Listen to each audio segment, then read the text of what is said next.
a lot to cover today. It's going to be pretty crazy next few weeks. I've got a lot going on, more than just getting the race birds ready. I've got a lot of little babies in there that I'm trying to get sorted, and we'll have a look what the birds are up to. We'll have a look at those little guys in a minute. I'm just trying to trap train them really early because I've only just weaned them. Birds having a good old bath. You can see the amount of dust coming off them. This is really good. Nice and healthy. Still got most of the birds here. I don't think we've lost any more. I brought in the 2 injured ones. Looks like the little hen might not fly, but excuse me, I've been sick the last week as well, so it hasn't helped. Yeah, we're getting there slowly. It's been a tough one. The birds have been on lockdown for like the last nearly a week because I've just wormed them. We've got about 2 weeks out to the race season, so I thought I'd just give them a quick worm. And they're doing pretty good. They're pretty happy, healthy, and then I'll be back on the road shortly. They done this morning, I took them on a 7-kilometre toss, was just a quick, short and sharp one.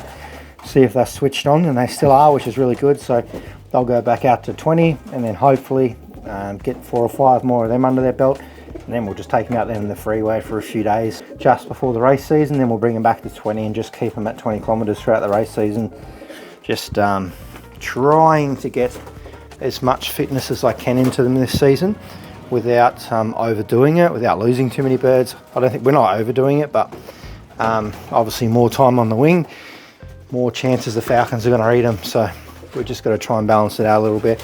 So this is my youngest group. You wouldn't have seen these guys. I've just sort of moved them across, put up some B-roll. Those guys are looking pretty good.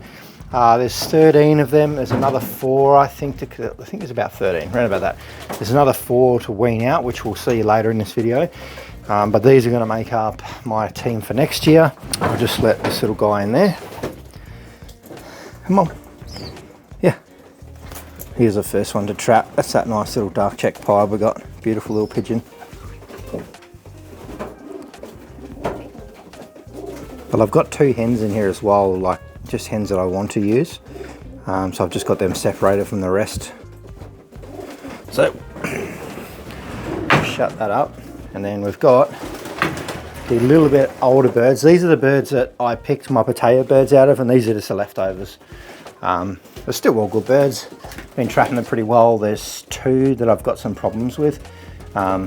Just don't want to trap. The main reason with these ones is that with the baby and the birth and all the complications we had, there was like a period where the trap training was a little bit lax, so I do have to put a bit of extra work into these ones, which is fine. We'll get there eventually because we don't have to have them ready till next year.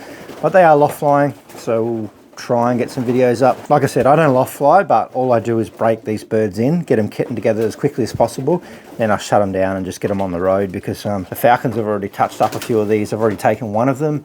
And there is a little blue bar hen in here somewhere. Still carries quite a bit of damage on her, which is this little one up here. Her underside's a bit rough, but they are looking all quite nice. There's one of the mealy hen sons, so it'll be interesting to see how they go. Let's go and have a look at the breeders. Let's shut this up. Try not to mix the birds up. Sometimes these little ones have crept across there by accident. I don't want to accidentally toss them. Sorry guys, you can go back to that in a minute, okay? Geez, that water's looking good. I only bath them once a week. I might have to bath them twice a week. Let's go and check the breeders out. Haven't started trap training them yet. They're just sort of viewing in the box. So hopefully over the next week or 2 we will, because I only weaned out 90% of these birds yesterday. I brought them all across a little bit early, but I'm trying to get them fluent quickly as possible. There is 4 older ones in there which trap really good, which is that checker pie just seen there. But these are all out of my best pigeons. They're not just a mixed match of whatever. I only bred out of my very best, so these ones will be ready for next season. They should be ready, hopefully, if they're still left. All right, let's have a look at these breeders. So I probably go into a bit more later on, but I have 4 cocks, the 2 brothers. So these 2 brothers, which are the 2 cocks out of either side, and these 2 half brothers, which actually breed babies that are really hard to lose, and they perform pretty well too. So I'm going to try and we'll basically work on those 4 cocks from now on, because I'm breeding a lot of pigeons that just can't handle flying out of my position, which it's really tough, and it's hard to describe. So there's the cockbird. There's a beautiful one. He's really sort of filled out now, so this is pretty much like his first season breeding, and I've lost no babies off him as well. This hen's actually pretty good too. I do have a handful of hens that I want to rotate through these cockbirds. So it'll be interesting to see. These are all new pigeons that I've brought in, so over probably the last 2 years. Some I've been given, some I've brought as well, but they are turning out to be really handy pigeons. They, for some reason, handle living out here. They handle not really loft flying at all, and they handle any type of tossing I'm putting at them, so it'll be interesting to see how they do go through the race season. But you can just see they're pretty smart looking birds. So definitely want to try and get a few more out of these guys. I haven't bred much out of them, so I might actually let them tick over a few more rounds, and then we'll shut them down. But everyone's just chilling. The hens are probably going to lay eggs again, so we'll see how we go. But not too much in here. These are the 2 babies out of the 2 sets I'm talking about. They're not too far off being weaned out either, so not much going on the breeding side.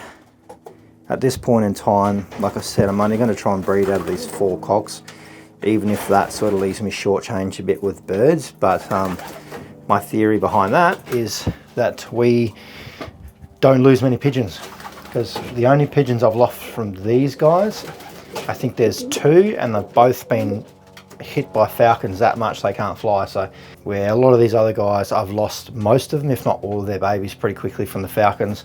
There's a few odd ones that sort of tick through, but that's kind of where my focus is at the moment. Like, we've sorted through the birds, and started to find a few that are working pretty well. So we'll test them this season, see how they go. And we do have like a bit of a ad hoc kind of system to get these birds to the race, which kind of works.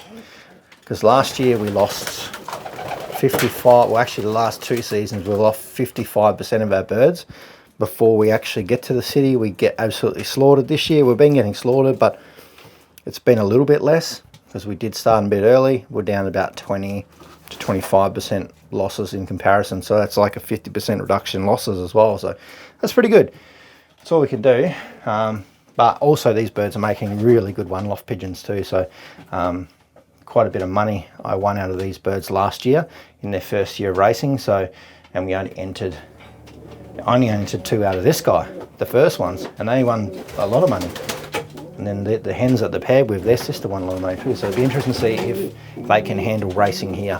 So yeah, fingers crossed. See you in the next video.